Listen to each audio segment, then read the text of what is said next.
Bismillahirrahmanirrahim. Assalamualaikum warahmatullahi wabarakatuh. Perkenalkan, nama saya Zulkifli Set, NIM J014191002, sebagai mahasiswa koas Departemen Ilmu Kedokteran Gigi Anak, Fakultas Kedokteran Gigi Universitas Hasanuddin. Pada video kali ini saya akan menjelaskan atau memperkenalkan terkait dengan cara pengisian status atau rekam medik pada pasien anak. Jadi ketika seorang pasien anak-anak, baik itu laki-laki maupun perempuan, datang ke rumah sakit gigi dan mulut ditemani oleh ibunya untuk melakukan pemeriksaan gigi dan mulut, maka hal yang pertama kita lakukan sebagai operator ataupun sebagai dokter adalah kita mempersilahkan untuk pasien dan orang tua untuk masuk, dan tidak lupa kita menyapa serta menginstruksikan kepada pasien untuk duduk di rental unit sampai pasien merasa nyaman. Setelah itu kita lakukan tahapan anamnesis. Nah, anamnesis merupakan salah satu tahapan atau kegiatan komunikasi atau wawancara baik secara langsung, dalam hal ini antara dokter dengan pasien anak, atau yang disebut sebagai autoanamnesis, ataupun proses tanya jawab antara operator dengan orang tua atau sumber lainnya yang disebut sebagai autoanamnesis. Nah, anamnesis ini bertujuan untuk mendapatkan informasi yang berkaitan dengan penyakit pada pasien, yang kemudian untuk mendukung dalam menegakkan suatu diagnosis. Dikatakan bahwa 80% dari anamnesis itu sudah dapat kita menegakkan suatu diagnosis. Nah, dalam anamnesis sendiri ada beberapa hal yang harus kita ketahui dalam hal menegakkan suatu diagnosis. Yang pertama adalah identitas pasien. Nah, identitas pasien ini terdiri atas nama lengkap anak, jenis kelamin, usia, tanggal lahir, kemudian nama orang tua, alamat, telepon. Nah, hal-hal ini yang berkaitan dengan identitas pasien sangat penting kita ketahui, yang nantinya akan kita gunakan apabila ada hal-hal yang mendesak sehingga kita mampu menghubungi pasien melalui orang tua. Dari identitas dari pasien itu sendiri, ada beberapa hal yang harus juga kita ketahui sebagai operator, yang dalam hal ini adalah bagaimana riwayat penyakit terdahulu. Maksudnya adalah bagaimana, apakah ada kejadian atau keadaan yang lalu yang ada hubungannya dengan keluhan yang timbul sekarang, misalnya adalah penyakit infeksi atau trauma pada anak. Kemudian yang kedua adalah riwayat penyakit dalam keluarga, bila ini diduga ada penyakit herediter dari orang tua atau dari keluarga lainnya. Kemudian riwayat sosial, dalam hal ini kita melihat bagaimana perkembangan kepribadian sikap dari anak terhadap lingkungan, kemudian kebiasaan atau gizi dari anak itu sendiri. Kesehatan umum dan gigi. Nah, untuk riwayat kesehatan umum dan gigi ini terdiri dari beberapa item pertanyaan, kurang lebih ada 18 pertanyaan yang akan kita lontarkan, yang akan kita tanyakan kepada pasien anak maupun dari orang tua dari anak itu sendiri. Misalnya yang pertama adalah apakah ada gangguan pertumbuhan fisik, ya atau tidak? Apakah ada riwayat penyakit jantung, ya atau tidak? Apakah mudah berdarah atau waktu lama perdarahan jika luka? Kemudian apakah menderita anemia? Apakah pernah menderita hepatitis? Apakah anak Anda pernah mengalami alergi terhadap obat tertentu, ya atau tidak? Kemudian apakah saat ini sedang minum obat, ya atau tidak? Jika ya, obat apa yang telah dikonsumsi? Kemudian yang selanjutnya adalah apakah anak Anda pernah masuk rumah sakit, ya atau tidak? Kemudian apakah anak Anda sedang sakit gigi sekarang, ya atau tidak? Pernahkah anak Anda sakit gigi, ya atau tidak? Kemudian apakah ini kunjungan pertama kali ke dokter gigi, ya atau tidak? Kemudian apakah anak Anda punya pengalaman yang kurang menyenangkan dengan dokter gigi sebelumnya, ya atau tidak? Kemudian apakah anak Anda punya kebiasaan buruk setelah usia 1 tahun, misalnya isap jari, gigit bibir, maupun mendorong lidah?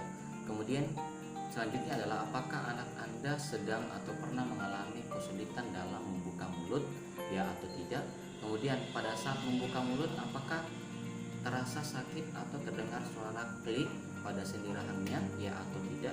Kemudian berapa kali menyikat gigi? Apakah menggunakan pasta yang mengandung fluor, dan apakah pernah dilakukan pemberian fluor?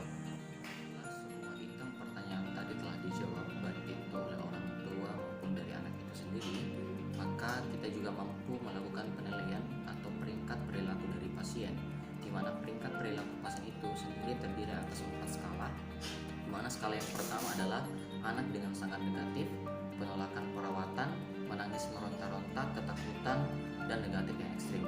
Kemudian anak dengan peringkat kedua atau skala kedua yaitu anak dengan keberatan, kemudian tidak kooperatif.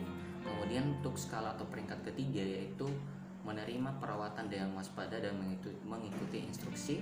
Kemudian skala terakhir atau peringkat 4 adalah sangat positif. Kemudian anak dengan hubungan yang simpatik serta tertarik dengan prosedur dental. Jadi dengan adanya peringkat perilaku pasien ini kita mampu menentukan bagaimana metode-metode pendekatan yang akan kita berikan sesuai dengan skala peringkat dari pasien anak itu sendiri.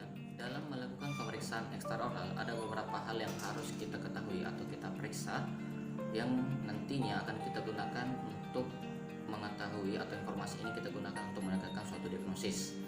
Misalnya terkait dengan bentuk wajah, apakah dia simetris atau asimetris. Yang kedua, profil wajah, apakah dia lurus, cembung atau cekung. Kemudian katup bibir, apakah dia mengkatup, dalam hal ini positif atau negatif. Kemudian yang ketiga adalah pemeriksaan TMJ. Nah, pemeriksaan TMJ ini dilakukan oleh operator kepada pasien untuk memeriksa apakah ada bunyi clipping ya atau tidak, baik itu kiri dan kanan. Kemudian apakah ada nyeri pada rahang pasien, baik itu kiri dan kanan. Kemudian bagaimana postur tubuh dari pasien anak sendiri, apakah dia tegap ataupun dia membungkuk. Kemudian sedangkan pemeriksaan intraoral ini terdiri atas beberapa pemeriksaan. Yang pertama adalah kita melihat tahapan gigi geligi. Dalam hal ini apakah dia termasuk dalam tahapan fase gigi sulung, apakah dia fase campuran, fase awal lanjutan, ataupun dia sudah pada fase permanen atau tetap. Kemudian yang kedua adalah pemeriksaan jaringan lunak. Nah, pemeriksaan jaringan lunak sini adalah kita melihat apakah ada penyakit jaringan lunak seperti gigi emfitis, stomatitis, fistula pada masing-masing regio yang kita periksa. Kemudian kita lihat apakah ada anomali gigi, kemudian apakah ada persistensi dari gigi sulung. Kemudian kita melakukan pemeriksaan frenulum labialis, baik itu labialis atas, labialis bawah, dan frenulum limoalis untuk melihat apakah dia tinggi, rendah ataupun sedang melalui dengan pemeriksaan bench test. Nah, selain pemeriksaan tersebut juga ada pemeriksaan kebersihan rongga mulut atau pemeriksaan dari plak, di mana yang kita pakai adalah Oral Hygiene Index Simplified, di mana OHIS ini terdiri atas dua komponen, yaitu Calculus Index dan Debrick Index, di mana ini diperiksa pada gigi pasien dengan menggunakan bantuan disclosing solution. Nah, kemudian dalam pemeriksaan ini ada 6 gigi yang kita jadikan kriteria penilaian, yaitu gigi molar pertama atas, kiri dan kanan, dan incipus centralis sebelah kanan atas. Kemudian untuk rahang bawah yaitu molar pertama kanan dan kiri, dan incipus centralis sebelah kiri rahang bawah.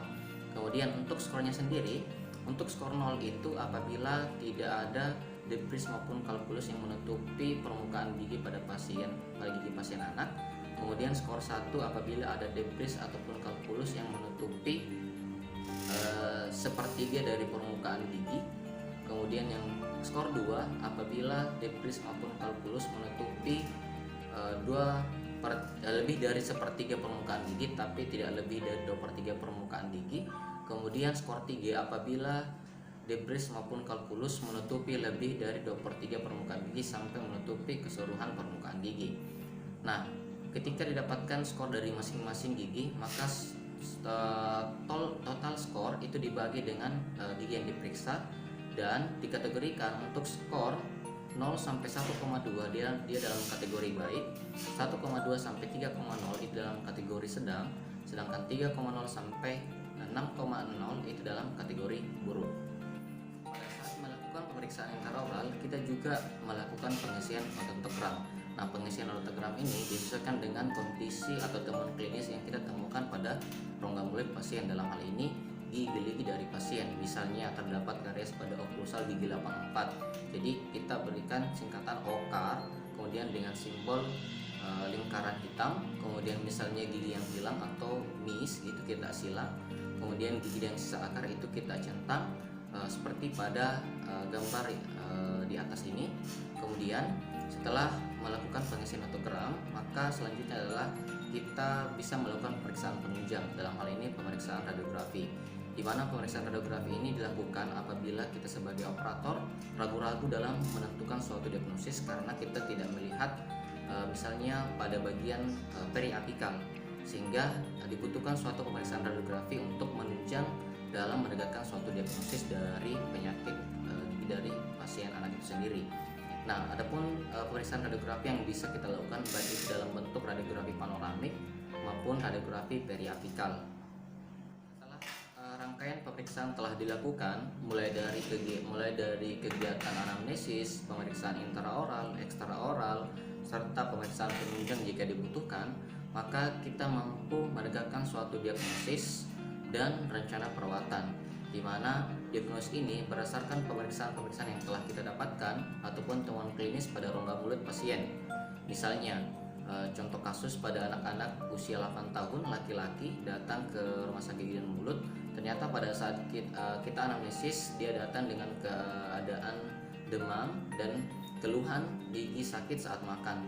Nah, otomatis pada saat kita melakukan pemeriksaan klinis ditemukan karies profunda dan dapat ditegakkan suatu diagnosis karena ada riwayat sakit saat makan, kemudian demam, maka kita bisa menegakkan suatu diagnosis yaitu pulpitis irreversible dengan rencana perawatan pulpektomi dan diakhiri dengan SSC. Mungkin sekian yang bisa saya berikan terkait dengan pengisian status atau rekam medik. Wabillahi taufiq wal hidayah. Wassalamualaikum.